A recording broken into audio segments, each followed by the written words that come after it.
Hello everyone, I am Ruby. You are with Rubical Academy. ये child development and pedagogy का class 7 है और इसके पिछले क्लासेस में भी हमने 10 क्वेश्चंस को कंप्लीट किए हैं हर वीडियोस में, और वो थ्योरी विद एमसीक्यूज है। तो अगर आप उस वीडियोस को देखेंगे तो आपको समझ में आएगा, आपका थ्योरी भी रिवाइज होगा और आपके लिए एक प्रैक्टिस क्लास भी है। और उसी क्लास को हम आगे लेकर के बढ़ते हैं। तो पहला क्वेश्चन है आज का, निम्नलिखित में से 1 मिनट।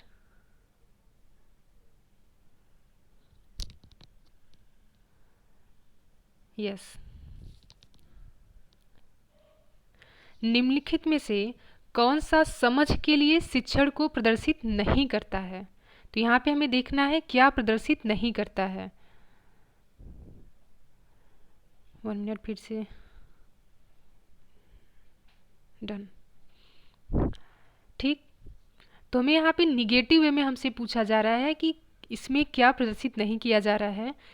पहला ऑप्शन है, नियम कैसे काम करता है इसे स्पष्ट करने हेतु उदाहरण उपलब्ध कराने के लिए विद्यार्थियों को पढ़ाना, समानता और अंतर देखने एवं सादृश्यता स्थापित करने के लिए विद्यार्थियों की सहायता करना, विद्यार्थियों को एकाकी तथ्यों और प्रक्रियाओं को याद करने के योग्य बनाना, परिघटना या अवधारणाओं को अपने शब्दों में अभिव्यक्त करने के लिए विद्यार्थियों को कहना। तो यहाँ पे पूछा गया है कि निम्नलिखित में से क्या शिक्षण के लिए शिक्षण को प्रदर्शित नहीं कर रहा है। तो आपको बता दें कि अगर कहीं पर भी ये लिखा गया है कि बच्चों को कोई चीज़ याद कराया जाए, बच्चों को कोई चीज़ रटाया जाए, तो वो चीज़ हमेशा गलत होगा, क्योंकि बच्चा अभी इस दुनिया में बिल्कुल अनजान है। वो कोई चीज़ ऐसे ही नहीं रट सकता, उसे चीज़ों के पीछे का फैक्ट जानना होता है कि कोई चीज़ क्यों हो रहा है, अगर ये सही है तो क्यों सही है। तो चीज़ों को खुद से करके सीखना चाहेगा, वो चीज़ों का उसे एक लाइव एग्जाम्पल चाहिए। ठीक, तो यहाँ पर पूछा क्या प्रदर्शित नहीं कर रहा है, तो यहाँ पर याद करने के लिए बोला गया है कि बच्चों को याद करने के योग्य बनाना, तो ये गलत हो जाता है। और क्वेश्चन में यही पूछा गया है कि क्या प्रदर्शित नहीं किया जाता है, तो इसलिए ऑप्शन सी यहाँ पे सही है। क्वेश्चन नंबर 2, शिक्षार्थी जो पहले सीख चुके हैं उसकी पुनरावृत्ति और प्रत्यास्मरण में शिक्षार्थी की मदद करना महत्वपूर्ण है, क्योंकि नई जानकारी को पूर्व जानकारी से जोड़ना सीखने को समृद्ध बनाता है। पूर्व पाठों को दोहराने का याद प्रभावी तरीका है। यह शिक्षार्थियों की स्मृति को बढ़ाता है जिससे सीखना सुदृढ़ होता है। यह किसी भी कक्षा अनुदेशन के लिए एक सुविधाजनक शुरुआत है। तो क्वेश्चन को ध्यान से समझिएगा कि इसमें बोला जा रहा है कि एक बच्चा जो कि किसी भी चीज़ को पहले वो पढ़ चुका है, अब टीचर वो उस चीज़ को फिर से क्लास में रिवाइज करवा रहा है, तो इसके पीछे का रीज़न क्या है, इससे बच्चों को क्या फ़ायदा होगा। इससे फ़ायदा ये होता है कि बच्चे ने पीछे जो कुछ भी पढ़ा है उसी से रिलेटेड वो थोड़ा सा एक स्टेप आगे अब आगे की क्लास में पढ़ेगा। इसीलिए टीचर पीछे की चीज़ों को रिवाइज करवाता है कि अगर बच्चा पीछे की चीज़ों को याद रखेगा तो आगे की चीज़ों को उससे लिंक कर पाएगा और उसे समझने में आसानी होगी। तो ऑप्शन ए सही है कि नई जानकारी को पूर्व जानकारी से जोड़ना सीखने को समृद्ध बनाता है, कि पुरानी जानकारी जो उसके पास है वो उसको हेल्प करेगा नई जानकारी को सीखने में। इसलिए ऑप्शन ए यहाँ पे सही हो जाता है। बी है, दोहराने के लिए प्रभावी होता है। दोहराने से क्या मिलेगा, जब तक वो नई चीज़ों को उससे लिंक नहीं कर पाएगा तो दोहराने का कोई फ़ायदा नहीं है। शिक्षार्थियों की स्मृति को बढ़ाता है और सीखना सुदृढ़ बनाता है, तो ये भी गलत है कि स्मृति को क्या, कि वो ढेर सारे डाटा को अपने दिमाग में रखे रहे, अरे जब तक वो इसका यूज़ नहीं करेगा तो क्या ही मतलब रह जाएगा। इसलिए सी भी गलत है। यह किसी भी कक्षा अनुदेशन के लिए सुविधाजनक शुरुआत है, कि टीचर क्लास में कोई भी नया टॉपिक शुरुआत कर रहा है तो सोचा है कि चलो पहले पिछली चीज़ों को रिवाइज करते हैं तब क्लास की शुरुआत करते हैं। एम यहाँ पे ये होना चाहिए कि पुरानी जानकारी से नई जानकारी को लिंक करना, जो कि पहले ऑप्शन में काफ़ी क्लियर दिया गया है, इसलिए ऑप्शन ए यहाँ पे सही हो जाता है। क्वेश्चन नंबर 3, निम्नलिखित में से कौन सा कथन सीखने के बारे में सही है? सीखना उस वातावरण में प्रभावी होता है जो संवेगात्मक रूप से सकारात्मक हो और शिक्षार्थियों को संतुष्ट करने वाला हो। सीखने के किसी भी चरण पर सीखना संवेगात्मक कारकों से प्रभावी नहीं होता।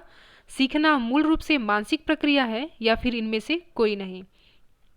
तो सीखना क्या है? सीखना उस वातावरण में प्रभावी होता है जो संवेगात्मक रूप से सकारात्मक हो और शिक्षार्थियों को संतुष्ट करने वाला हो। कि एक बच्चा कोई चीज़ तभी सीख सकता है जब उसने उस चीज़ को देखा हुआ है, उस चीज़ को उसने टच किया है, अपने सेंसेस के थ्रू उसने उस चीज़ को समझ लिया है, तभी वो चीज़ बच्चा समझ सकता है। तो टीचर जब कोई चीज़ बच्चों को छोटी क्लास में जब बच्चों को कोई चीज़ पढ़ाता है तो कोशिश ये करता है कि बच्चों को वो एक लाइव एग्जाम्पल दे सके, या फिर प्लेग्राउंड में लेकर के जाए, गार्डन में लेकर जाए, बच्चों को वो चीज़ दिखा सके, ताकि बच्चा उस चीज़ को अपनी आंखों से देखेगा तब वो क्लियर उस चीज़ को समझ पाएगा। तो ये चीज़ ऑप्शन ए में बोला गया है कि टीचिंग जो है, लर्निंग जो है तभी इफेक्टिव होता है जब उसका एग्जाम्पल बिल्कुल सही हो, बच्चों को अच्छे से समझ में आ पाए। इसलिए ऑप्शन ए यहाँ पे सही हो जाता है। क्वेश्चन नंबर 4 को देखते हैं। एक बच्चा अतीत की समान परिस्थिति में की गई अनुक्रियाओं के आधार पर नई स्थिति के प्रति अनुक्रिया करता है या किससे संबंधित है। क्वेश्चन में ये बोला जा रहा है कि एक बच्चा है जो कि उसने पिछले किसी सिचुएशन को ले करके उस पर जो उसने रिएक्ट किया था, अब आगे फिर से वही सिचुएशन आया है तो बच्चा फिर से वही सेम रिएक्ट कर रहा है। तो ये किस चीज़ को दर्शाता है, किस चीज़ से संबंधित है। सीखने का सादृश्यता नियम से संबंधित है, या सीखने का प्रभावी नियम, सीखने का प्रक्रिया का आवृत्ति नियम, या सीखने का तत्परता नियम। तो यहाँ पे क्या है कि बच्चा ये जान चुका है कि इस चीज़ के लिए उसे कैसे रिएक्ट करना है, इस चीज़ के लिए उसे क्या सोचना है, क्या करना चाहिए, क्या उसे बिहेवियर शो करना चाहिए किसी चीज़ को लेकर के। ठीक, तो ये बच्चे के ऊपर अब इफ़ेक्ट पड़ चुका है, बच्चे के ऊपर ये प्रभाव पड़ चुका है किसी सिचुएशन का, जो उसने पहले उसके ऊपर रिएक्ट किया था, आज फिर से वही वो जब सिचुएशन आता है तो बच्चा सेम रिएक्ट करता है। तो बच्चा इस चीज़ को सीख चुका है, जिसे बोला जाता है लॉ ऑफ इफेक्ट, और यही क्वेश्चन में पूछा जा रहा है, इसलिए बी ऑप्शन यहाँ पे सही हो जाता है। क्वेश्चन नंबर 5, सीखना समृद्ध हो सकता है यदि। ऑप्शन ए, वास्तविक दुनिया से उदाहरण को कक्षा में लाया जाए जिसमें विद्यार्थी एक दूसरे से अंतःक्रिया करे और शिक्षक उस प्रक्रिया को सुगम बनाए। कक्षा में अधिक से अधिक शिक्षण सामग्री टीचिंग एड का प्रयोग किया जाए। शिक्षक विभिन्न प्रकार के व्याख्यान और स्पष्टीकरण को प्रयोग करे। कक्षा में आवधिक परीक्षाओं पर अपेक्षित ध्यान दिया जाए। अगर कोई टीचर टीचिंग को काफ़ी ज़्यादा इफेक्टिव बनाना चाहता है तो कैसे बना सकता है। वो बच्चों को वास्तविक दुनिया से जोड़ेगा, एक दूसरे से इंटरेक्ट करने की कोशिश करेगा और अपने टीचिंग को इफ़ेक्टिव बनाएगा। छोटी क्लास में ये मेथड काफ़ी ज़्यादा इम्पॉर्टेंट होता है और टीचिंग के लिए सबसे ज़्यादा इफ़ेक्टिव मेथड है कि बच्चों को उनके बाहर के जो इन्वायरमेंट है, क्लास में पैक इन्वायरमेंट में छोटे बच्चों को पढ़ाना बहुत मुश्किल है, क्योंकि उन्हें अभी बाहर की दुनिया के बारे में कुछ नहीं जानकारी है, वो इस दुनिया में नए हैं। तो टीचर कैसे पढ़ाएगा बच्चों को, बाहर की दुनिया से, वास्तविक दुनिया से वो लिंक करेगा और वहाँ से वो एक एग्जाम्पल उठाएगा और बच्चों को वहीं से चीज़ों को सिखाएगा, और बच्चों को जो बाहर का इन्वायरमेंट है उससे बच्चों को इंटरेक्ट करने का मौका देगा, और जिससे कि टीचिंग काफ़ी इफेक्टिव होगा। इसलिए ऑप्शन ए यहाँ पे सही हो जाता है। और यहाँ पे बी में बोला गया कि अधिक से अधिक शिक्षण सामग्री का प्रयोग करें।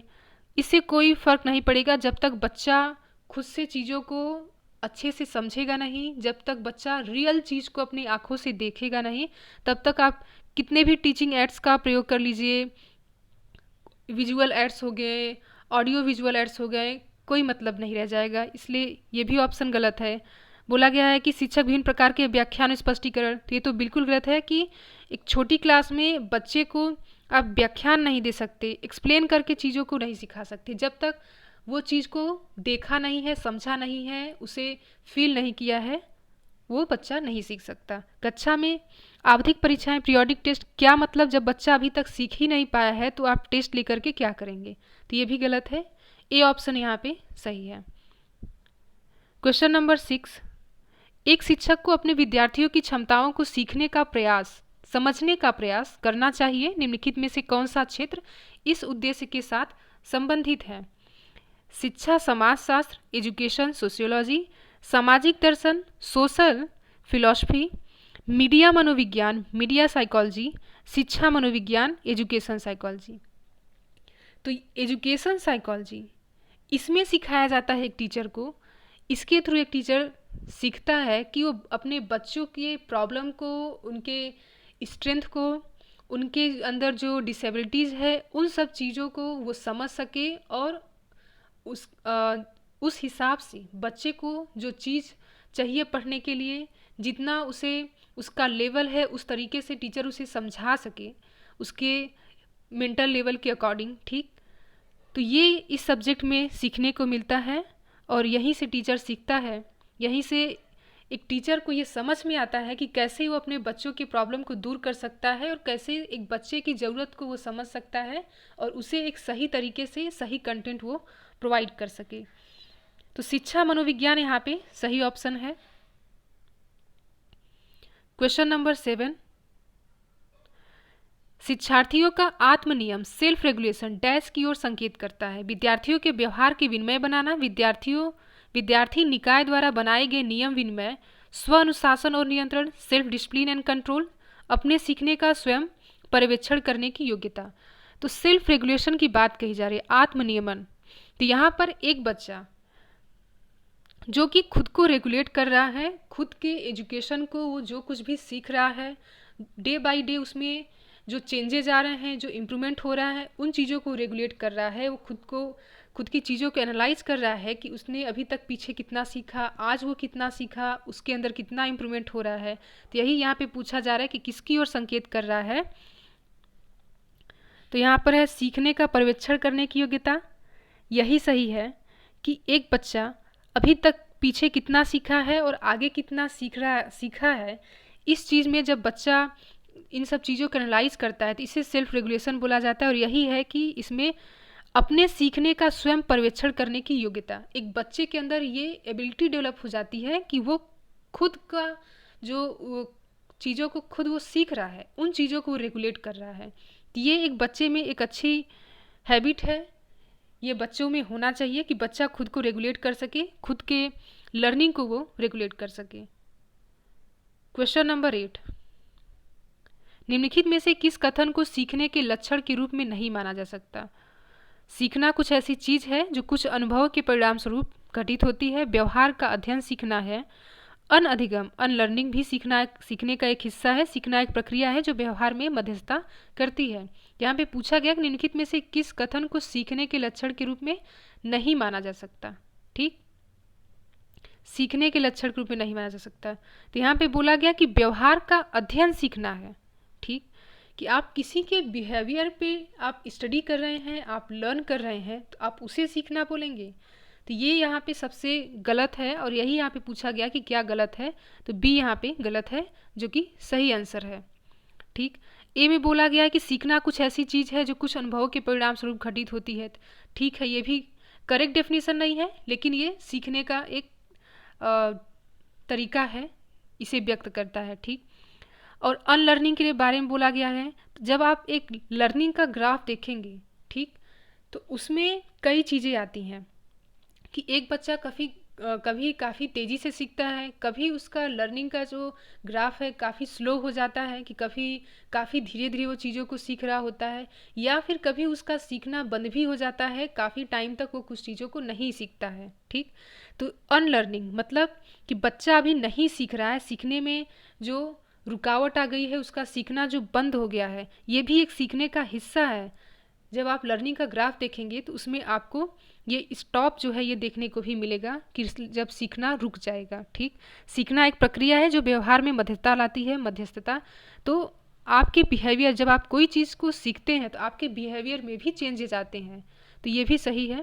यहाँ पे गलत पूछा गया है तो बी ऑप्शन यहाँ पे गलत है। ठीक, क्वेश्चन नंबर 9, सिद्धांत के रूप में रचनावाद कंस्ट्रक्टिविज्म दुनिया के बारे में अपना दृष्टिकोण निर्मित करने में शिक्षार्थियों की भूमिका पर बल देता है। सूचनाओं को याद करने और पुनः स्मरण करने द्वारा जांच करने पर बल देता है, यहाँ पे बल होगा। वह शिक्षक की प्रभुत्वशाली भूमिका पर बल देता है, अनुकरण की भूमिका पर बल देता है। ठीक, तो कंस्ट्रक्टिविज्म क्या है कि जब कोई किसी चीज़ के, जैसे यहाँ पे हिंदी में ही है कि रचनावाद, जब बच्चा पूरी दुनिया के सामने खुद को वो एक्सप्रेस करना चाहता है, वो खुद कुछ करके दिखाना चाहता है, वो कोई रचना करना चाहता है, ठीक, कुछ क्रिएट करना चाहता है। एक क्रिएटिव बच्चे में कंस्ट्रक्टिविज्म ये बिहेवियर देखा जाता है, ठीक। क्रिएटिव बच्चे का ये सबसे बड़ा, सबसे अच्छी खासियत है कि वो कंस्ट्रक्टिविज्म उसमें बिहेवियर पाया जाता है। तो दुनिया के बारे में अपना दृष्टिकोण निर्मित करने में विद्यार्थियों की भूमिका पर बल देता है। ये कंस्ट्रक्टिविज्म, ये रचनावाद का अर्थ है। देखते हैं क्वेश्चन नंबर 10 को। विशेष रूप से प्राथमिक स्तर पर विद्यार्थी के सीखने संबंधी समस्याओं को संबोधित करने का सबसे बेहतर तरीका क्या है?